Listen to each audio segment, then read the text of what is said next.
You know what it feels like to try recapturing your creativity after 40? It feels like returning to the gym after a long break. And I mean, when I say long break, I don't mean like 3 or 4 weeks. I mean like 2, 3, 4, 6 months, like a year without going to the gym, and then you go back and you're over 40. And there are a lot of ways in which it's very similar. But then there's also a very important way in which they aren't similar at all. And it works in our favor. And I'll explain to you in this video how knowing this and understanding this can actually help you recapture and maintain your creativity after 40. And in case you didn't know, and you probably don't, I'm Andre, and I help you reclaim your creativity after 40. Also, I once swam with a fish the size of a school bus. All right, so even if you don't spend much time in the gym, this should sound familiar. You're in your 40s or beyond, and you make the critical mistake of taking a break from the gym. Maybe you stop because you get sick or injured or just busy. Whatever it is, that week-long break becomes 2 weeks, and then it's a month, and before you know it, it's been half a year and you still haven't had a really solid workout. And so when you finally do get back to the gym, you find that obviously you can't do what you used to be able to do. You remember, you know that you used to be able to lift 50 pounds for 3 sets of 10 reps. But now you pick up that 50 pounds and you can barely make it to 6 reps. It's frustrating and it's demoralizing because you can remember being able to get through that workout with just a little bit of effort, and now it feels like you're starting from scratch. It feels like all that time spent in the gym 6 months ago was wasted. This is actually how I describe trying to get back into my creative practice. When people ask me, why don't you draw anymore? Why don't you write anymore? You used to do that all the time. I actually use that analogy of the gym as an explanation. I basically tell them that, well, I remember what I was capable of, drawing or writing. But now when I sit down to try and do it, I feel like I can't do it. You know, I mean, I can read stuff that I wrote and I think to myself, man, this guy is pretty good. But it's me. It's just me from like 10, 15 years ago. And now I write and it doesn't even, it doesn't match up. I can't lift that 50 pounds for 3 sets of 10. And it's extra frustrating and demoralizing because I've got the proof. I can see the drawings that I used to do. I can read the stuff that I wrote 15 years ago, and it just doesn't compare, right? And so you kind of feel like, well, if I can't do it anymore, what's the point of doing it? I'm just always going to be disappointed. I mean, I actually find myself jealous of my younger self, and not like in the sense of like working out, which we'll get back to, but in the sense of writing and drawing. This might sound familiar to you. Maybe this has happened to you. And if you haven't tried getting back into your creative practice after months or years, you might find that that is true for you as well. But the thing is, I also go to the gym. And when it's been a long break and I go back to the gym and that happens, I don't give up. I mean, it makes sense. I accept it. Like my muscles have atrophied a little bit and my joints have stiffened a little bit. And so, of course, I'm not going to be able to do exactly what I did before I took this 2, 3, 6-month break. So I take things slow and steady and small. You start with workouts that are maybe equivalent to what used to be a warm-up for you. But now it's your actual workout. You just go to the gym and you do what used to be just a warm-up, just to kind of get your muscles moving, get your joints moving, maybe a few exercises focused on mobility, a few exercises focused on relearning movement patterns. Then eventually maybe I move on to a few light sets just to wake up my muscle memory. During those 2 weeks of rebuilding, you've got to take things slow. You've got to be patient with yourself and kind to yourself. You can't expect to just jump back in to those 50 pounds for 10 reps, for 3 sets. Otherwise, what happens? Well, one, you're frustrated and disappointed because you can't do it and it's more difficult than it should be, or that you feel it should be. And two, well, you might get injured, right? You might actually get injured. So you take things slow. That's how I am when I do it. If you go to the gym, that's probably how you are as well. You are patient with yourself and you are kind to yourself. But when it comes to creativity, when it comes to writing and drawing, I am anything but patient. And I am anything but kind to myself. I expect to be able to just start a new novel or sketch out an entire scene full of details. But just as it would be in the gym, that only leads to failure and injury. Injured ego, maimed motivation, pummeled pride. So just as we would in the gym, we need to start slowly. Start small. Start with the creative or artistic equivalent of a warm-up. So it's just light creative exercises.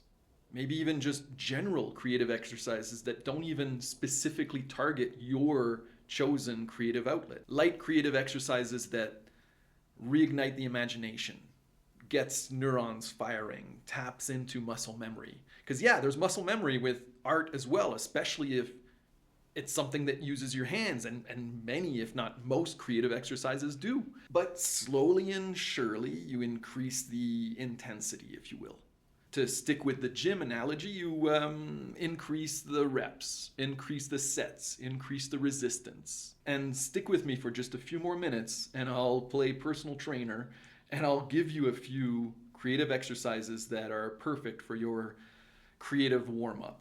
All right, so that's how getting back to being creative and getting back to the gym after a long period off are similar. So to recap, it's basically that when you go back to either creativity or the gym after a long break, you cannot expect to be able to do now what you were capable of before that break.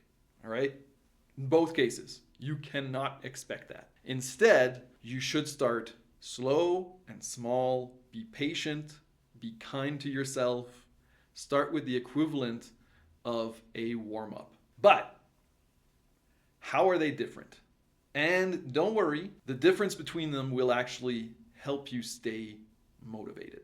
But first, we need to understand muscle memory, which I mentioned before. Basically, if you used to work out, but then you take a break and return, it'll be easier for you than for someone starting from scratch. Your muscles essentially remember what it was like to be that big or that strong, and so they know how to react when you put them through the same stimulus that got them to that point in the first place, even after a long break. In fact, it's been estimated that it takes about half as long as the length of your break to get back to where you were before the break. So in other words, if you were going to the gym consistently, but then you had to take a break for whatever reason, and your break lasted about a month, well then once you get back, it'll take you approximately 2 weeks to get back to where you were before the break. So you're not starting from scratch. Thing is though, this changes after the age of 30 or so, because at that point, actual age-related limitations start to set in. This means that even if you remember being able to lift 50 pounds 10 times for 3 sets, maybe your break is so long that now you are physically unable to do so, simply because you're older now. And so your body really cannot do that. And so even with muscle memory and so forth, you simply will not be able to lift that much anymore. In essence, you've passed your peak. And I mean, this is normal. We accept this, right? We accept that in our 40s, we will obviously not be able to do everything that we used to do in our 20s, physically speaking. And so there are certain activities that we will say like, well, I used to do that when I was in my 20s, but now, no thanks. right? And we're mostly fine with that. Sometimes it's a bit disappointing, but we adapt. We change our workouts. We change our goals. So it's fine. We work with it. You've passed your physical peak and it's normal. But here's the thing. Here's the good news.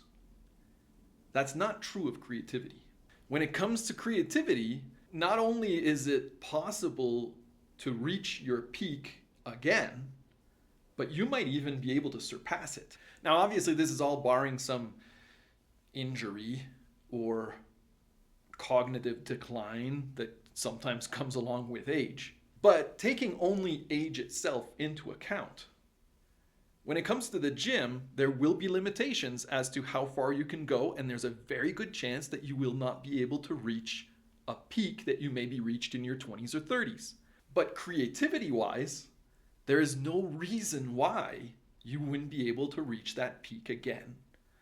And it's very possible that when you took your break, you hadn't yet reached your creative peak. And now you've got the opportunity to actually reach it, your real peak. Who knows what that is? In fact, our age can be an asset. We are presumably more mature, more focused. We have more experiences to draw from. We've also consumed more art, more creative works to inspire, but also to inform our own creative practice.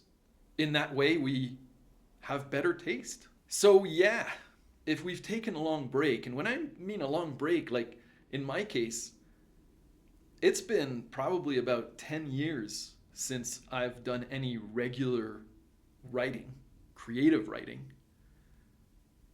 and probably 15 to 20 years since I've done any drawing on a regular basis. So we're talking long breaks here. But with any length of break, we will have to spend some time rebuilding our creative muscles and reigniting our creative memory.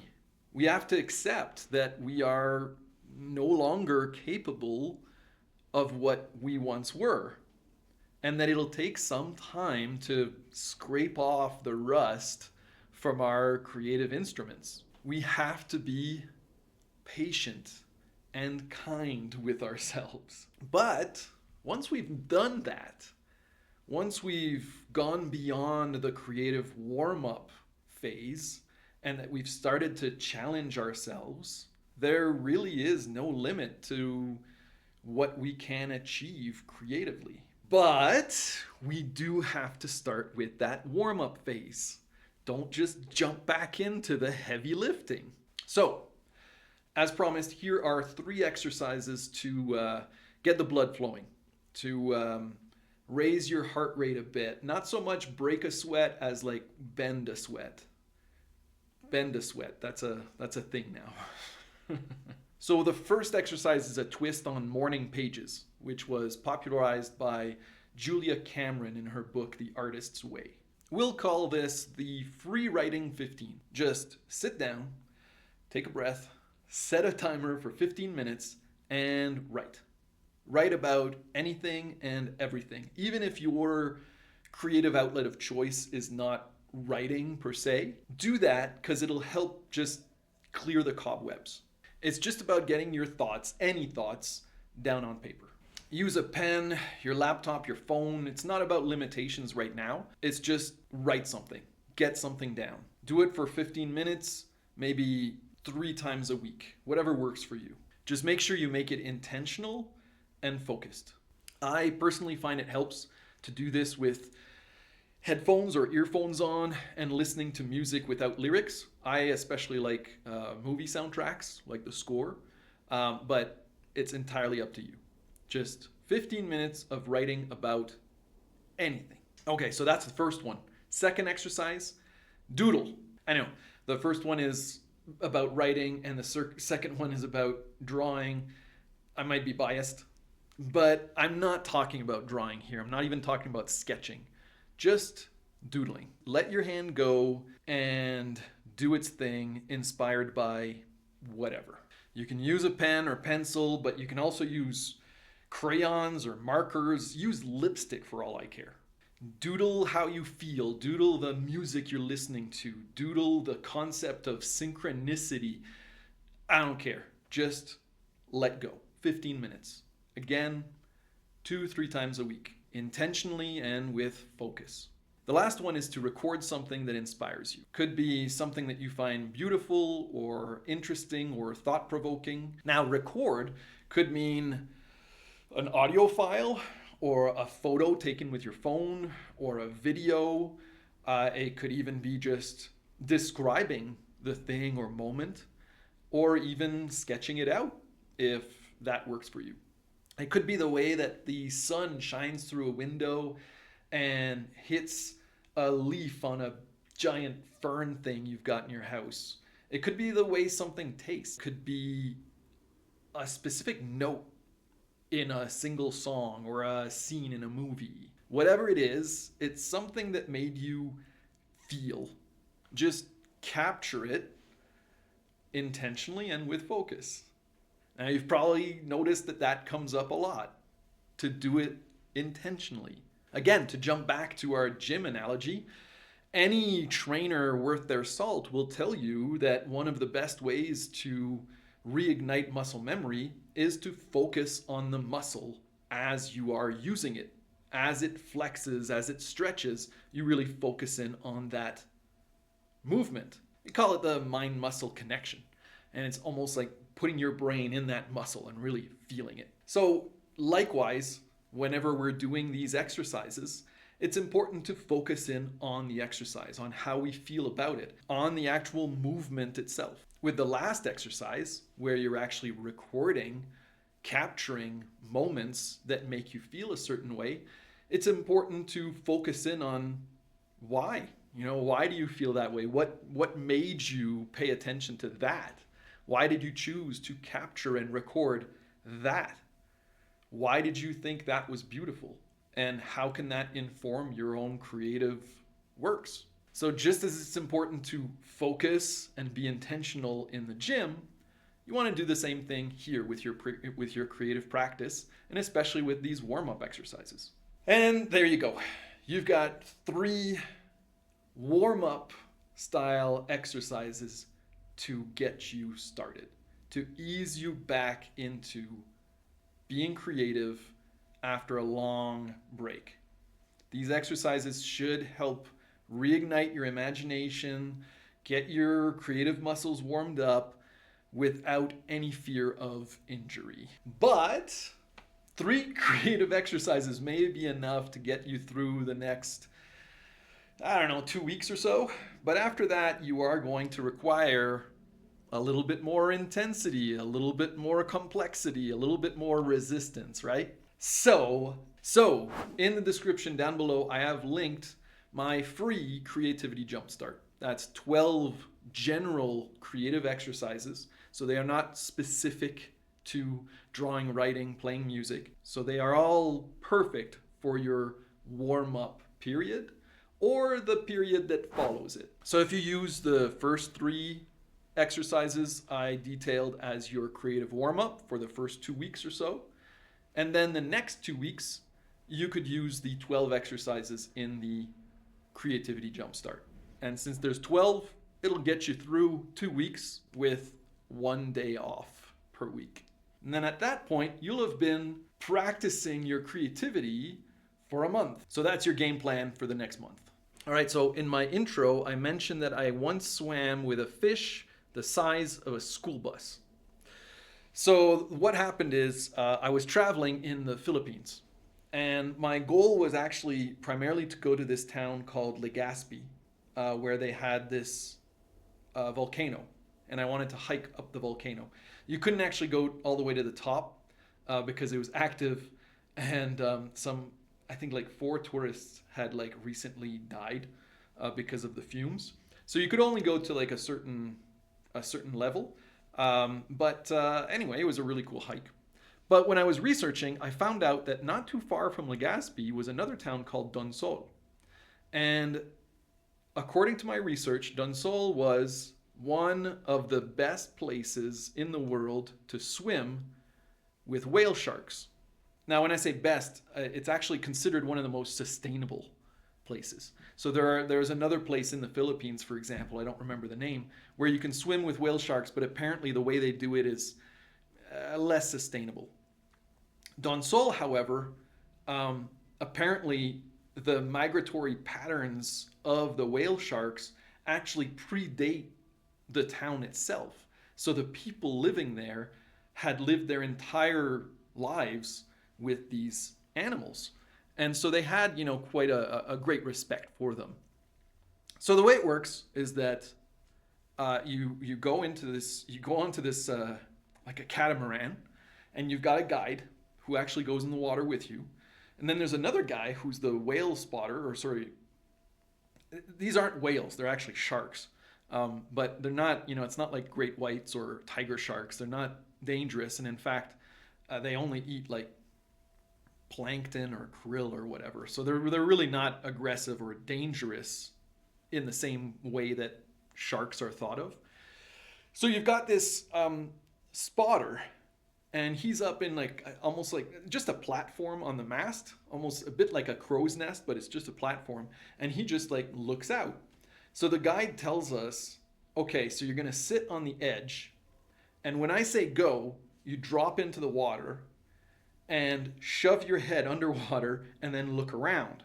And when you see one of the whale sharks, try to swim with it, which is kind of crazy, like when you think about it. So the spotter is up there on his little crow's nest, his little platform, and he looks out for like a telltale kind of shadow, right? And so he'll actually tell the guy like, okay, this way, this way. And then when we get there, he'll give a sign to the guide, and then the guide says, go, go, go, go, and you all jump off. So in this case, it was me, the guide, and there was a couple. So there was only like 3 of us plus the guide. And we jump off the boat, and the boat just keeps going. We've got snorkels and flippers and masks. That's it. And so you shove your head under the surface and you look around. And invariably, at first, you see nothing. It's just murk. Like, this is the ocean, of course, so it's a bit murky no matter what. But then you look, and then you'll see this like kind of almost like a dark stain. And then that stain just keeps getting bigger and bigger and bigger. And then it just seems to kind of like materialize into the shape of this enormous fish. And it comes towards you, and then as it passes you, its side, its flank, just fills your vision. And I don't know if you've seen pictures of whale sharks, but they've got this like pattern on their skin, and your vision is just filled with that. And then as the shock kind of wears off, you just start kicking. You do not touch it. You don't grab it. That's one of the things that makes it more sustainable in Don Sol, is that you are not allowed to touch the animals at all. And underwater, it's kind of hard to tell. Like I was probably never any closer than maybe a meter away, and even a meter probably it was, but they're so huge. And because it's underwater, your perspective is completely warped. You've got nothing to really compare it to. So you can't tell. Like maybe I was actually like 6 meters away, 10 meters, I don't know. All I know is filled my vision, like just nothing. All I see is just the moving flesh of this giant animal. And when I said that it was like swimming with a school bus, there is no better description of that. Like it really, that's the size, at least that's how it felt. And you just start kicking to try to keep up with this thing. And it just cruises by like effortlessly. And it feels slow because it's so effortless. But it just doesn't even acknowledge you. Like it just could not care less. And it just cruises by, and you start kicking and kicking and kicking and trying to swim like as fast as you can. And then its tail just kind of does this, and it's gone. Like it's just another stain in the other direction, getting smaller and smaller, and it's just gone. It is absolutely spectacular. I've been fortunate enough to have had quite a few pretty great animal encounters. Komodo dragons, manta rays, bears, monkeys of, various monkeys, orangutans. But that, swimming with whale sharks, I can't think of anything that comes even close. So, if ever you find yourself in Donsol or near Donsol in the Philippines, and if ever you have the opportunity to go swimming with whale sharks, I highly, highly recommend it. Definitely. That's it.